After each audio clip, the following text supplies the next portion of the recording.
एक ऐसा लड़का जिसने हिमालय की वादियों में एक साधारण परिवार में जन्म लिया, जिसने विज्ञान की पढ़ाई की, लेकिन फिर एक ऐसा फैसला लिया जिसने उसकी पूरी जिंदगी बदल दी। आखिर कैसे अजय सिंह बिष्ट बने योगी आदित्यनाथ, और कैसे एक युवा सन्यासी उत्तर प्रदेश जैसे विशाल राज्य का मुख्यमंत्री बना।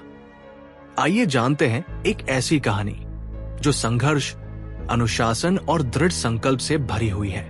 5 जून 1972 उत्तराखंड के पौड़ी गढ़वाल जिले के पंचूर गांव में एक साधारण राजपूत परिवार में एक बच्चे का जन्म हुआ।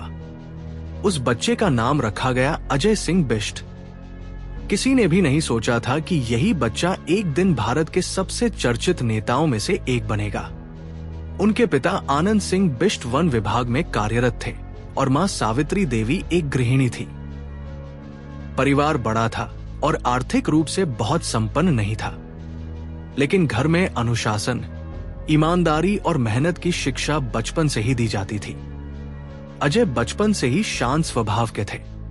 उन्हें पढ़ाई के साथ साथ प्रकृति से बहुत लगाव था। पहाड़ों के बीच पले बढ़े अजय घंटों जंगलों और नदियों के किनारे समय बिताते थे। यही वातावरण उनके व्यक्तित्व का हिस्सा बन गया। स्कूल में वे मेहनती छात्र माने जाते थे। विज्ञान विषय में उनकी विशेष रुचि थी। आगे चलकर उन्होंने हेमवती नंदन बहुगुणा गढ़वाल विश्वविद्यालय से विज्ञान में स्नातक की पढ़ाई की। कॉलेज के दिनों में देश और समाज से जुड़े मुद्दों में उनकी रुचि बढ़ने लगी। वे छात्र गतिविधियों में भी हिस्सा लेते थे, लेकिन उनके मन में हमेशा एक सवाल रहता था, क्या जीवन केवल नौकरी और परिवार तक सीमित है या इससे बड़ा भी कोई उद्देश्य हो सकता है? यही सवाल धीरे धीरे उन्हें आध्यात्मिक मार्ग की ओर ले जाने लगा।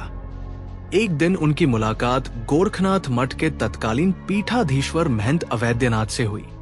यह मुलाकात उनके जीवन का सबसे बड़ा मोड़ साबित हुई। महंत अवैद्यनाथ ने अजय की प्रतिभा, अनुशासन और समर्पण को पहचाना। गोरखनाथ मठ केवल पूजा पाठ का स्थान नहीं था, वहां शिक्षा, समाज सेवा और लोगों की समस्याओं के समाधान का भी बड़ा केंद्र था। अजय इस व्यवस्था से बहुत प्रभावित हुए। काफी सोच विचार के बाद उन्होंने एक ऐसा निर्णय लिया जिसने सभी को चौंका दिया। उन्होंने गृहस्थ जीवन छोड़कर संन्यास का मार्ग अपनाने का निश्चय किया। संन्यास लेने के बाद अजय सिंह बिष्ट का नया नाम रखा गया, योगी आदित्यनाथ। अब उनका जीवन पूरी तरह बदल चुका था। सुबह ब्रह्म मुहूर्त में उठना, योग, साधना, पूजा, अनुशासित दिनचर्या और समाज सेवा, यही उनकी पहचान बन गई। धीरे धीरे वे गोरखनाथ मठ में लोगों के बीच लोकप्रिय होने लगे। दूर दूर से लोग अपनी समस्याएं लेकर उनके पास आने लगे। वे हर व्यक्ति की बात ध्यान से सुनते और समाधान का प्रयास करते। महंत अवैद्यनाथ भी समझ चुके थे कि योगी आदित्यनाथ में नेतृत्व की क्षमता है। उन्होंने उन्हें केवल धार्मिक कार्यों तक सीमित नहीं रखा, बल्कि समाज और राष्ट्र के लिए काम करने की प्रेरणा दी। यहीं से शुरू हुआ वह सफर जिसने आगे चलकर भारतीय राजनीति की दिशा बदल दी। यहीं से योगी आदित्यनाथ का जीवन एक नए मोड़ पर पहुंचा। अब वे केवल एक सन्यासी नहीं थे, बल्कि समाज की समस्याओं को समझने और उनके समाधान के लिए सक्रिय रूप से काम करने लगे थे। गोरखनाथ मठ में हर दिन सैकड़ों लोग अपनी परेशानियां लेकर आते। कोई किसान था, कोई मजदूर, कोई छात्र, तो कोई अपने परिवार की समस्या लेकर आता। योगी आदित्यनाथ सभी की बातें ध्यान से सुनते और जहां तक संभव होता उनकी मदद करने का प्रयास करते। महंत अवैद्यनाथ ने महसूस किया कि योगी आदित्यनाथ में केवल आध्यात्मिक नेतृत्व ही नहीं, बल्कि जननेता बनने की भी क्षमता है। उन्होंने उन्हें जनता के बीच अधिक सक्रिय भूमिका निभाने के लिए प्रेरित किया। साल 1998 आया। उस समय योगी आदित्यनाथ की उम्र केवल 26 वर्ष थी। भारतीय जनता पार्टी ने उन्हें गोरखपुर लोकसभा सीट से उम्मीदवार बनाया। बहुत से लोगों को लगा कि इतनी कम उम्र का व्यक्ति चुनाव कैसे जीतेगा, लेकिन जनता ने उन पर विश्वास जताया और वे चुनाव जीतकर पहली बार लोकसभा पहुंचे। 26 वर्ष की आयु में सांसद बनना अपने आप में एक बड़ी उपलब्धि थी। संसद में उन्होंने अपने क्षेत्र से जुड़े मुद्दे, किसानों की समस्याएं, शिक्षा, स्वास्थ्य और विकास के विषय लगातार उठाए। धीरे धीरे उनकी पहचान एक सक्रिय सांसद के रूप में बनने लगी। इसके बाद उन्होंने पीछे मुड़कर नहीं देखा। 1999, 2004, 2009 और 2014 में भी वे लगातार गोरखपुर से लोकसभा चुनाव जीतते रहे। लगातार जीत ये दिखाती थी कि जनता का उन पर भरोसा मजबूत होता जा रहा था। गोरखपुर में उनकी एक अलग कार्यशैली थी। वे नियमित रूप से जनता से मिलते, लोगों की समस्याएं सुनते और अधिकारियों से समाधान कराने का प्रयास करते। यही कारण था कि उनके समर्थकों की संख्या लगातार बढ़ती गई। समय के साथ वे उत्तर प्रदेश की राजनीति के प्रमुख चेहरों में शामिल हो गए। उनकी पहचान एक अनुशासित, स्पष्ट बोलने वाले और सक्रिय नेता के रूप में बनने लगी। साल 2017 उत्तर प्रदेश की राजनीति के लिए ऐतिहासिक साबित हुआ। विधानसभा चुनाव में भारतीय जनता पार्टी को भारी बहुमत मिला। अब सबसे बड़ा सवाल था, राज्य का मुख्यमंत्री कौन बनेगा? कई बड़े नाम चर्चा में थे, लेकिन जब अंतिम निर्णय आया तो पूरे देश का ध्यान एक ही नाम पर टिक गया, योगी आदित्यनाथ। 19 मार्च 2017 को उन्होंने उत्तर प्रदेश के मुख्यमंत्री पद की शपथ ली। ये केवल उनके जीवन का नहीं, बल्कि उत्तर प्रदेश की राजनीति का भी एक महत्वपूर्ण क्षण था। मुख्यमंत्री बनने के बाद उनके सामने सबसे बड़ी चुनौती थी इतने बड़े राज्य का प्रभावी प्रशासन, विकास और कानून व्यवस्था को संभालना। लेकिन योगी आदित्यनाथ ने शुरुआत से ही स्पष्ट संदेश दिया कि सरकार का लक्ष्य विकास, सुशासन और जनता की सेवा होगा।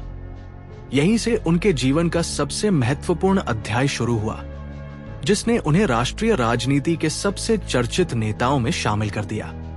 19 मार्च 2017 ये वह दिन था जब एक सन्यासी ने भारत के सबसे बड़े राज्य उत्तर प्रदेश के मुख्यमंत्री पद की शपथ ली। ये केवल एक राजनीतिक घटना नहीं थी, बल्कि एक ऐसे सफर की नई शुरुआत थी जिसकी कल्पना कभी उत्तराखंड के छोटे से गांव पंचूर में रहने वाले अजय सिंह बिष्ट ने भी नहीं की होगी। मुख्यमंत्री बनने के बाद योगी आदित्यनाथ के सामने सबसे बड़ी चुनौती थी 22 करोड़ से अधिक आबादी वाले राज्य का प्रशासन संभालना। कानून व्यवस्था, शिक्षा, स्वास्थ्य, रोजगार, सड़क, बिजली और निवेश जैसे कई क्षेत्रों में सुधार की अपेक्षाएं थी। उन्होंने शुरुआत से ही अधिकारियों के साथ लगातार बैठकें की और सरकारी योजनाओं की निगरानी पर जोर दिया। समय के साथ उत्तर प्रदेश में एक्सप्रेसवे, मेडिकल कॉलेज, एयरपोर्ट, औद्योगिक निवेश और बुनियादी ढांचे से जुड़ी कई परियोजनाओं पर काम आगे बढ़ा। योगी आदित्यनाथ ने प्रदेश में निवेश आकर्षित करने के लिए कई निवेशक सम्मेलन आयोजित किए। उनका उद्देश्य था कि उद्योग आए, रोजगार के अवसर बढ़ें और प्रदेश की अर्थव्यवस्था मजबूत हो। कोविड-19 महामारी के दौरान उत्तर प्रदेश सरकार के सामने भी बड़ी चुनौतियां थी। उस समय स्वास्थ्य सेवाओं, अस्पतालों और आवश्यक व्यवस्थाओं को मजबूत करने के लिए कई कदम उठाए गए। महामारी का समय पूरे देश के लिए कठिन था और हर राज्य की तरह उत्तर प्रदेश को भी कई चुनौतियों का सामना करना पड़ा। साल 2022 में उत्तर प्रदेश विधानसभा चुनाव हुए। लगातार 5 वर्षों तक सरकार चलाने के बाद जनता एक बार फिर मतदान के लिए तैयार थी। चुनाव परिणाम आए और भारतीय जनता पार्टी को फिर बहुमत मिला। योगी आदित्यनाथ दूसरी बार लगातार उत्तर प्रदेश के मुख्यमंत्री बने। ये उत्तर प्रदेश की राजनीति में एक महत्वपूर्ण उपलब्धि मानी गई। आज योगी आदित्यनाथ की पहचान केवल एक मुख्यमंत्री के रूप में ही नहीं, बल्कि एक ऐसे नेता के रूप में भी होती है जो अनुशासित दिनचर्या, सादगी और नियमित कार्यशैली के लिए जाने जाते हैं। वे आज भी सुबह जल्दी उठते हैं, योग और पूजा करते हैं और फिर पूरे दिन प्रशासनिक कार्यों में व्यस्त रहते हैं। उनका जीवन हमें ये सिखाता है कि परिस्थितियां चाहे कितनी भी साधारण क्यों न हो, यदि लक्ष्य स्पष्ट हो, अनुशासन मजबूत हो और मेहनत लगातार की जाए, तो सफलता की नई ऊंचाइयां हासिल की जा सकती हैं। उत्तराखंड के एक छोटे से गांव में जन्मा अजय सिंह बिष्ट गोरखनाथ मठ का सन्यासी बना, फिर सांसद बना और अंततः उत्तर प्रदेश का मुख्यमंत्री। ये यात्रा केवल पद प्राप्त करने की कहानी नहीं है, बल्कि दृढ़ निश्चय, अनुशासन और निरंतर प्रयास की कहानी है। दोस्तों, योगी आदित्यनाथ की इस पूरी कहानी से आपको सबसे बड़ी सीख क्या मिली? हमें कमेंट करके जरूर बताइए। अगर आपको ऐसी महान नेताओं, स्वतंत्रता सेनानियों और ऐतिहासिक व्यक्तित्वों की प्रेरणादायक जीवन कहानियां पसंद है, तो वीडियो को लाइक करें, अपने दोस्तों के साथ शेयर करें और हमारे चैनल को सब्सक्राइब करके बेल आइकन जरूर दबाएं, ताकि आने वाली हर नई वीडियो सबसे पहले आप तक पहुंचे। मिलते हैं अगली प्रेरणादायक कहानी के साथ। धन्यवाद। जय हिंद।